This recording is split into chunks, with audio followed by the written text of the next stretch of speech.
दोस्तों, share drama चूँकि अपने इख्तिताम को पहुँच चुका है, बहुत हैफ़िली के साथ ये ड्रामा एंड हो गया। इसमें आपने देखा कि ताज बीबी को भी अपना मोहब्बत मिल गया, उसको भी आखिरकार शौहर मिल गया। वो सोच रही थी कि मैं ऐसी कंवारी बूढ़ी होंगी, बल्कि बूढ़ी तो हो चुकी थी, ऐसी कंवारी ही मरूंगी। लेकिन उसकी किस्मत अच्छा था, आखिरकार एक कंवारा शौहर मिल गया जिसकी बीवी की मौत हो गई थी।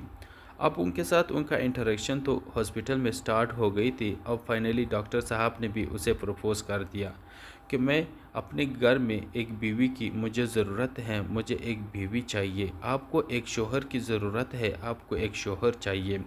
तो इसीलिए हम दोनों इस दोनों के महरूमियों को ख़त्म कर देते हैं और दोनों शादी कर लेते हैं। यहाँ पर ताज बीबी ये बात सुनकर थोड़ा अजीब उसे लगता है कि इस उम्र में उसे भी मोहब्बत करना पड़ रही है, इस उम्र में उसे भी शादी करना पड़ रही है। पहले उसकी ज़िद थी कि वो शादी नहीं करेगी, शाहज़मां की मोहब्बत में वो पागल हुई थी और शाहज़मां की मोहब्बत के लिए ही बैठी थी। शाहज़मां ने तो दूसरी शादी की, बल्कि 2 शादियाँ की, तो उसके उनके औलादे हुए। लेकिन उसने तो कभी ताज बीबी के बारे में सोचा भी नहीं था।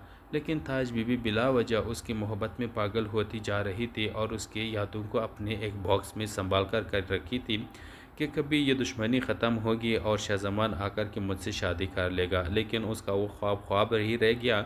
अब इसीलिए उसे मजबूरन इस डॉक्टर साहब से शादी करनी पड़ी और इन दोनों की शादी आखिरकार हो गई।